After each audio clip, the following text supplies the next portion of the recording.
here. So I'm going to turn this over to Mumtaz, who will tell you all about her country and her experience coming here. You're on. Alo Minglava, Assalamu alaikum. Good evening. My name is Mumtaz Hussein, as you know already, somebody's mentioned, and I'm from Myanmar, which mostly people know as Burma. And the picture you seen is my life transactions from Myanmar to Malaysia, from Malaysia to United States, here, New Hampshire, we end up. So 1 week ago, when at the multicultural celebration going on in the gym, a couple of people come and ask me, where is my country? Where is this situated? So I tried to explain, and I even invited that person to come and join us in this evening. I'm not sure the person is here or not yet. And here is Burma. Oh, come on. Oh, no. Sorry, I'm not used to be with this remote. Okay. Here, the green color is the Burma, and people doesn't know where it is. And our we have a lot of neighbor country, such as Bangladesh, India, China, Laos, and Thailand. And I wanted to introduce my audience especially about Bangladesh, which is sharing the neighboring border with Arakan State. And I was born in Arakan State, and I was from there. Okay. This is the picture of Burma, and Burma got 8 nationalities. We can say tribe. And those are like according to the map where the majority and there is their origin from. You can be seeing this. And also Burma have 14 states, as you see in the picture. So I just don't want to go one by one because I want to save some of the minutes. And first of all, this nationality is called Kachin. It is a very up part of Myanmar. It's a state, and also there is their traditional celebration, which is called Manor celebration, where the beautiful girls have their traditional costume and their religion people, and mostly the specialty is everybody, every age celebrate together. And the second is Kaya, and you might also notice that they have a different clothing because they have different kind of tribes and following style. And this is Kayin, and their celebration is called Dongying, which here, makes it okay. By this way, I'm going to hold the hoodie. Oh, yeah. Yeah. Here, this is called Dongying. That is a kind of playing with dancing. And here you can see 2 teams. One team is squeezing 2 bamboo, one bamboo in each hand, and they just beating. So the person who is jumping or dancing have to be smart enough to save their leg. And that is their state from the outside, like generally pick up the picture and the beauty of their state. This is Chin, and this tribe mostly they have all Christian. We can barely see other ethnicity there, their religion there. And they also have a lot of different languages, maybe more than 50 languages. And that is the traditional wedding clothes. And these are their national day celebrating style. You might be noticing that they are kind of native. And this lady look like her face is dark, actually not. Her face is full with the tattoos. Because their belief is that to save their girls from the evil eyes, such as mostly we Burmese citizens who are not Buddhist Burma, always been harassed and discriminated by the Buddhist people. That's why they have to save themselves like that. And the bucket she carrying out, that is called blind, which is their native way of making that. And the another one is Burma. And that is the Burmese traditional clothes of male and female. And the picture in the middle is called East University of Yangon, where I study law and graduate Bachelor of Law. And this is the pagoda where it is called Yele Paya. It's right in the middle of the river. No matter somehow, if you decided to go to that pagoda, you have to ride a boat. And me and my 14 friends, every year, at the end of the study year, we go for pray for the good grade. I am the only one and only Muslim in my team, so I follow with them. Then they also follow with me to my mosque for praying for the best grade. And these both places are situated in Tallinn City in Yangon State. This is Shan. This state is neighboring with the Thailand. And that is that you also might noticing their clothing and their wearing, their look is kind of different, and sometimes they look like the Chinese, their native costume. They are quite similar. And these people, they live on the water, and their houses and their farm, their garden, everything on the water. And their specialty is that they row the boat with the leg, not with the hand.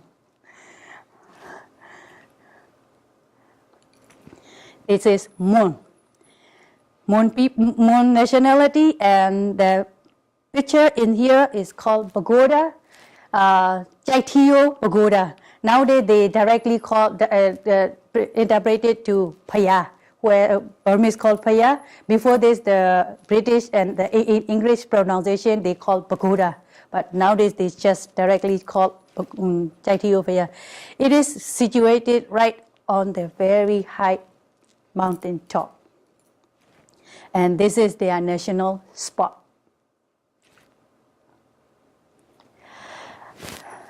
When some of my classmates and my tutors, my instructor find that I'm going to talk about my country, so a couple of the people very interestingly come to me and they ask, what is your food? So this is our food.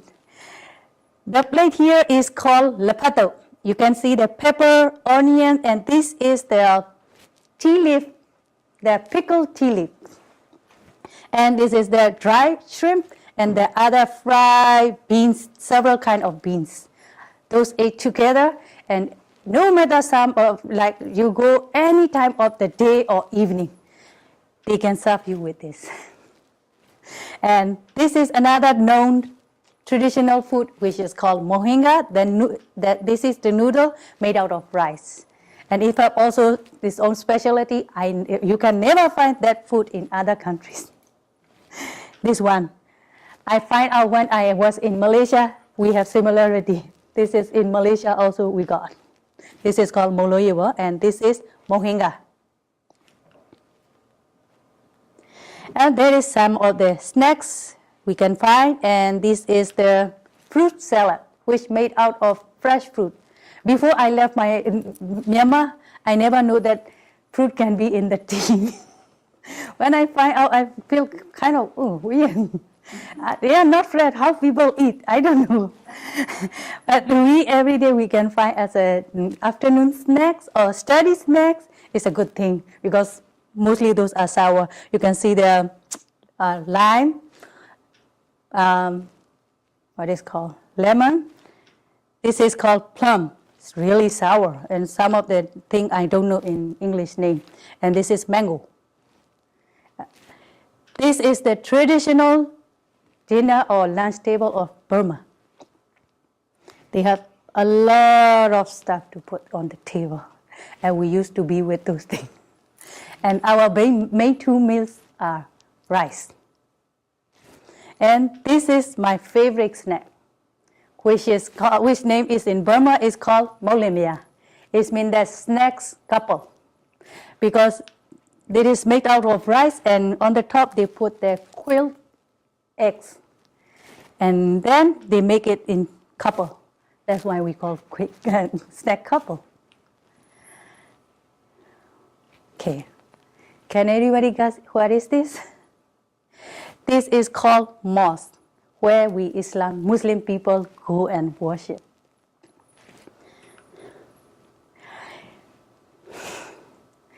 In Myanmar, we've been discriminated since years ago. So what happened is we have very tiny spot for the prayer. We Muslim only have, Islam people have only 2 celebrations in the whole year.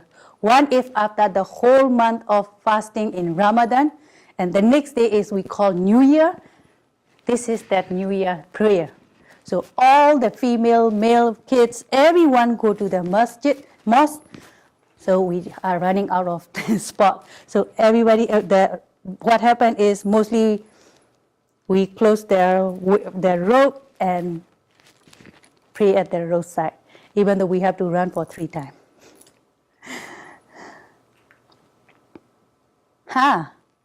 Is it printer and Just exile it. how to exile? I know, because I cannot exile from here.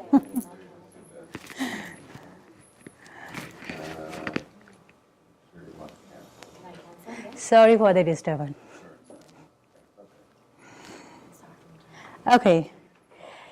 This is the nationality where I'm exist. Where am I from? This is called Rakhine. Years before, it is known as Arkan, and that is their traditional dress. And Arkan State, especially Arkan State, is mostly built up with the small islands. So their main transportation is using the boat. Those boats are not that big, just enough for 2 people to sit, made out of bamboo. And their main source of income is where the Bangla Bay Ocean. So their main source is the fishing and selling the dry fish or fresh fish. And this is the bunch of ladies trying to dry the fishes. And this is me. Right behind me is the Supreme Court of Myanmar, situated in the main city of Yangon. And there is the lawyer gown, everybody know, and this is the official dress of being a lawyer. And this is me and my team for 4 years of my law study student. And all of them are Burma. I am the only one who are Muslim. And also, you must be noticing that I'm not having the hijab, which is this hijab. Because there is a kind of, really painful history behind that. If you are Muslim in Myanmar, especially from Arkan State, very sadly, we are not recognized as a citizen, and the kids doesn't have any document, and you cannot go to the school. So what happened was, my mother's one of their friends, she lost her daughter, who is 4 years older than me. So she used her daughter's birth certificate for me, and I go as her daughter to the school. That's why I'm there, and I'm here today in front of you. So I have the ability to talk and deal with everybody. And this is a brief story about the people of Arkan State. Lately, whoever know about Myanmar and Myanmar politics situation or Rohingya survival situation, they must be aware. And whoever doesn't know is this: the Rakhine State is situated in west of the Burma, which is sharing the neighborhood with Bangladesh. And Myanmar government is denying that we are not the nationality of their country and we are the illegal immigrant in their country. And a lot of ways they've been accusing us. Now, last week I called to Myanmar and we've been promoted. They said that we are the ISI agent. So this is the history which exists in the British writer's book, which is called the Asiatic Research. The British did a very interesting thing before they colonized any country.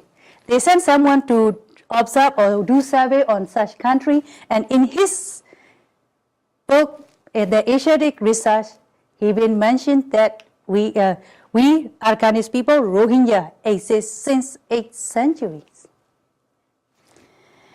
And also, in 1947, 1 year right before we get the independence, we've been recognized as the first citizen. The Burma declared the first citizenship law where the Rohingya vote in the first Constituent Assembly election. But sadly, when the Nagamin operation was launched, we became the target again. We become the target again, and Muscats and bunch of people need to be flee to the Bangladesh because that is the easiest way. The Bangladesh and Arkan state is dry with a very small river. So they have, and each side of the state is whole, the hill, long hill, so you cannot go over it. So it is the easiest way. And this is the Arkan state. I used to call Arkan state. People doesn't know. This is years before this discrimination and genocide thing seriously happened. This state is known as Arkan state, and the main city is known as Aikyap. But sooner or later, they switched it to Rakhine state, and the main city switched it to Sittwe.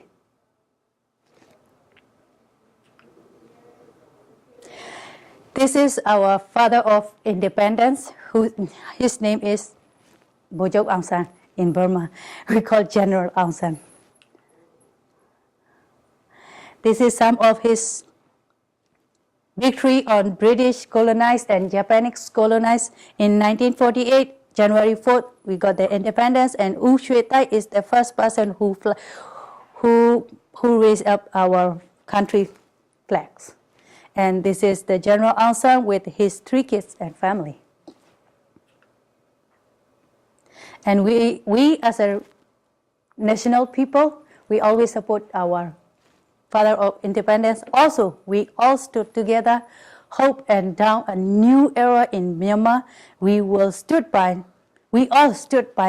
the daughter of the father of independence, who is nowadays known as Nobel laureate Aung San Suu Kyi. Anybody know her? Yes. So this is some evidence of unity and peace. In 1988, when the big, the massive, the political changes happened, a lot of people died on her. And she been arrested, house arrest. Oh, come on.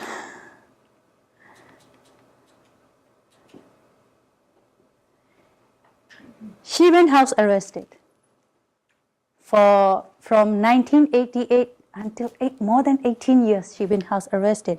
This is during the 1988. All the ethnic people. This is Pandit, who is Hindu, and this is a Maulvi, who is Muslim, pastor, who is Christian, and this is the monk, who is the Buddhist. And those all people are one sound and one unity.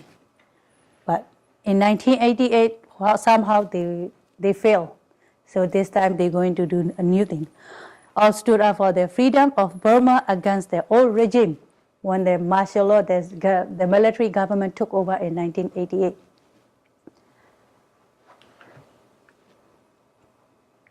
This is a kind of very interesting stuff. Nowadays, they've been killing and killing the Muslim mosques, Muslim houses, and vanishing Muslim villages. And everybody is going to beat me up now, Pastor. Sorry. Oh no. Okay, here. This is mosque where Muslim people pray, and this is pagoda, which is fire, and you've been seeing this situation next to each other, and it is connected with a very, very short walks bridge to each other. So it is yelling that how peaceful it was before. And this is during the 1988 people come out for the Aung San Suu Kyi release. And these are some of the evidence. And here you see the bunch of the kids are playing the water, which is called in Burma, the Jan. It is known as Water Festival. And not only in Burma, Thailand, Cambodia, and whichever the Buddhist country, mostly they play for continuously 4 days. And you might be noticing some of the kids having the kufi. We call this one kufi, Muslim kid. They don't have problem that time. Muslim ladies who wear hijab, she never feels safety. You can notice her face that she didn't feel safe because somebody is taking picture.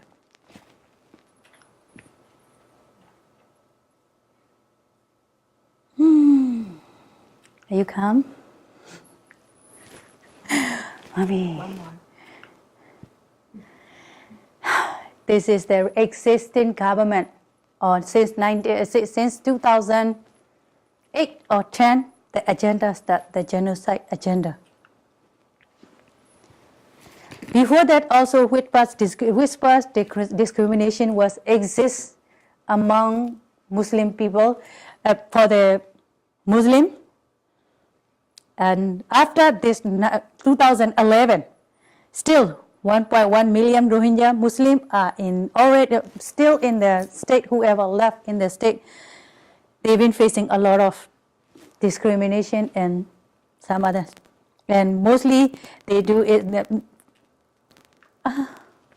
I give up. Oh, come on. It's eat up the time. Okay. Not only by the Buddhist majority, also by the government of Myanmar doesn't recognize Muslim as a citizen. So they always humiliate. They never let a tiny opportunity to go. If they see someone who is Muslim wearing the hijab, they will make sure they regret. One of my own friends, she took the bus from the school. When the time for her to get up from the bus, somebody stepped on her clothes from the back and she fell off. The bus is kind of really high and she broke her neck and somebody pulled the hijab and her face was scratched. And not only that, in the bus you can get a lot of, you cannot imagine what is going to happen. Like even I'm not wearing hijab, but I'm always everywhere. If I see the monk, I feel like there's a monster going to eat me. Honestly, one day on the bus there is a dark-skinned lady who is Buddhist, but the monk doesn't aware. He go and beat the lady, palm, say get up. He also said that Kalama, get up. Kalama is a kind of curse on us. They call. So the lady was Buddhist, so the lady was crying and yelling, before you beat up, you should ask me what religion I am. I am Buddhist, you know that? So that kind of like tiny bit different look, also you've been in trouble.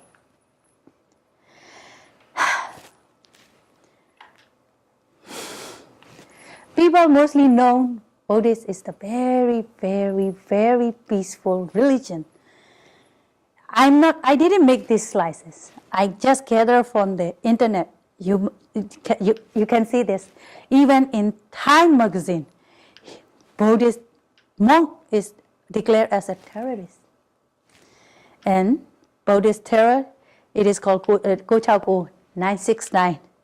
And his name is called Viratu. And this is happening everywhere. Rohingya, no. They don't want Rohingya at all. And this is, I said that they're dirty politics. In 1988, every ethnicity get one song, one voice, so they cannot break the unity. So this time for the change, they pick up the old game, religion fighting. So they have very good, they pick very nice target.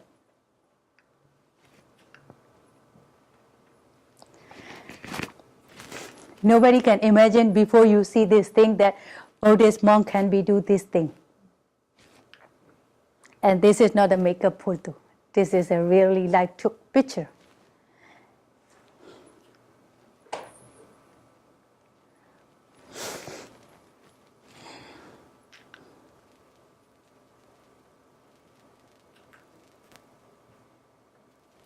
Then their agenda take place. Start burning, destruction of the village, religion center, and mosque. This is the mosque. And don't say that this is Rohingya. Whoever exists there already been burned or killed. The person who having fun here is Buddhist. Because before anybody attack, like for example, everybody been read and watch the movies that wherever this kind of destruction happen, everybody aware. So when the sound of coming on news of coming, they know they try to run away or they try to defense. So Burmese government, what they did is truck of military come to the village. And they said, don't worry, we will take care of. You guys no need to worry. And then they take away whatever they can defend for themselves. Stick, household stuff, anything. Mostly when in 1993 that kind of thing happened, we lived in the Yangon city. My grandmother was very worried. So how to defend, she don't know, because in our, mostly in Muslim house, there is no adult man. When the boys become 11 or 12 years old, they've been forcibly bring to somewhere else, either kill or either use for other stuff. So in our household, there is no man adult. So what my grandmother do is put the pepper powder in a bucket of water and keep it all the time next to the door. In here, it doesn't work. The military come over and they say, okay, we will taking care of, don't worry. Then they just covering, and then they cover from the front side, from the back, they already come in and kill everyone. You might feel that you're listening to a very interesting story or mind-making story. It's not.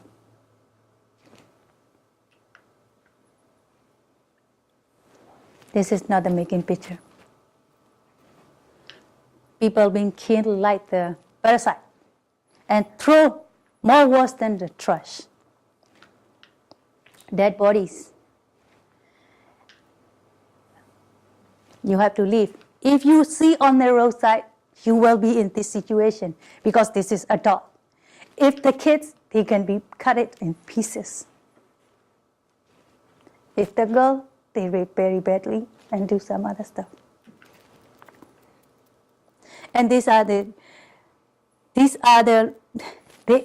can you imagine you live in your own land as a refugee? They made the refugee camp for us, my people. And these people, they try somehow to ask for media to come over and save them. I don't know, are they still alive or not? And Burmese government, always they make a story. They say that Burmese Rohingya flee. It's not flee. Even just couple slides before they said that Rohingya flee to Bangladesh. Actually, they doesn't flee. Burmese government. You can see the regime. They force them, tie up, kick them on the boat. Crowded as a very huge amount in tiny boat. On those boats, you see most are men, but they also got women and kids without any survival support. They've been kicked out to the ocean. And very sadly, in the earliest time, none of the neighborhood country want to take them. The kids die on the boat. Men jump to the ocean because they cannot see their families suffering. They didn't even have tiny drop of water. And who left behind, who are really good enough to run or very close to the camp, they can go and live in camp. Do you see the camps? Just the shelter UNHCR provided certain kind of clothing. And originally, Arakan state is next to the ocean, Bangla Bay. So in monsoon season, it got a lot of storm. The refugee camp they living is like this. When the big flood comes, everything flood. And these others, some of the people go for, they get some donation where the United Nations able to reach, and some doesn't. And Myanmar, just not only they deny us, even the United Nations asked for the resolution about this Rohingya Muslim people. They reject it. I don't know, the world have the big power, or my own country, Myanmar, have the big power. Until the day, the massive situation started in 2011, now it's 2016. This is non-stop happening. Nobody can stop. These are some of the people, like when you kick out into the ocean, you didn't get any drop of water and people are dying, so they choose to go back. So they've been put it in such kind of situation. So really, I didn't put some of the horrible picture because I don't want people to get very sensitive. Okay, not about United Nations. Some of our known agency and school also talk about this thing. Amnesty International also talk about genocide upon the Rohingya.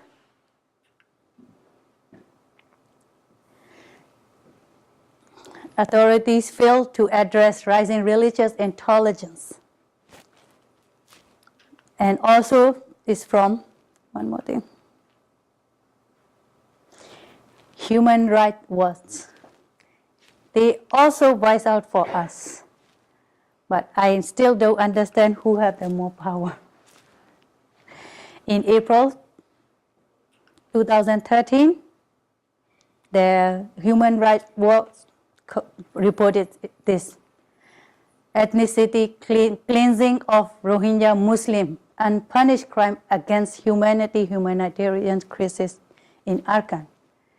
And this whole story is start from the created rape case. And then the massive amount of killing start. The Yale University also done, Yale University of Law, yes, it is also talk about everybody know the Yale University it is specialized in legal, and also they also reported about this genocide. Prosecution of the Rohingya Muslim is genocide occurring in Myanmar, Rakhine State, a legal analysis, International Human Rights Law Clinic. But nobody is taken that much serious. Everybody know. Our president also quoted, discrimination against the Rohingya does not express the kind of country that Burma wants to be. Everybody know, right? Dalai Lama, who is from the Tibet, the Buddhist known, and even he also talked to Daw Aung San Suu Kyi for helping this Rohingya issue.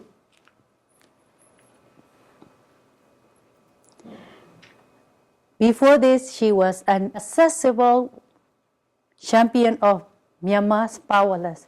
Once she got the power, the opposition leader refusal to speak up for a persecuted Muslim minority at the heart of the migrant crisis cast doubt over her moral force.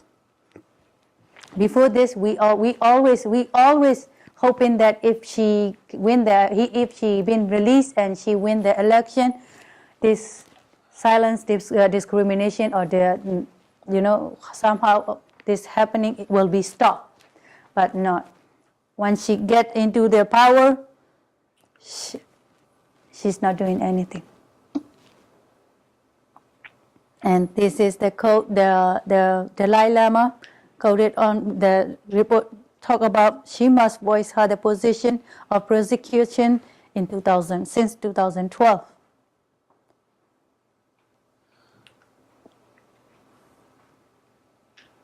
This is another one more Nobel laureate, is from South Africa, Desmond Tutu.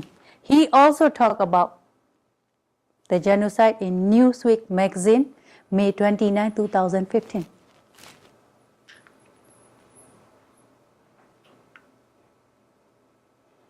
And this is for more exploration about my people, Rohingya people's life struggle or late situation. Al Jazeera have a lot of update on there. And if anybody interested to explore more, you can go and check it there. And I got some of the references also. And this is my life second station. It's called KLCC, Twin Tower. It is situated in Malaysia, KLCC, Kuala Lumpur, the main city of Kuala Lumpur. It is called KLCC, Twin Tower. Before this, it was not the highest tower, but after certain incident, it's become the highest tower in the world now. And this is some sort of memory I want to share. This kids playing spot is right next to the KLCC, and where the kids are playing with their family, where my two kids every weekend used to go with their grandparents.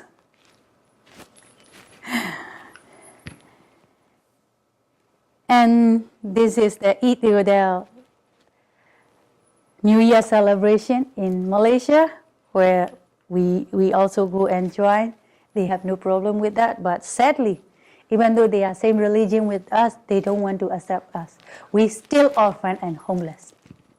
So thanks to the United States and United States government generosity that they're willing to accept and adopt us as a permanent resident. So here we are. And these are some of the food of Malaysia. Malaysia snacks, 24/7 snacks. And this looks familiar, right? Look like the Subway sandwich or something like that. But it is called roti john. Roti is bread, and john is, I don't know which Uncle John invented, so his name is there. It's made out of a bunch of onion and eggs. And we should find, this is the Malaysian two celebrations, New Year, and one is called Hari Raya Idul Fitri, and another one is called Hari Raya Idul Adha. Those celebrations, they're traditional food. And that's all. These are some of the references for someone who wanted to explore more. And my lifestyle station is in United States. Here, me and my kids in New Hampshire, in Concord.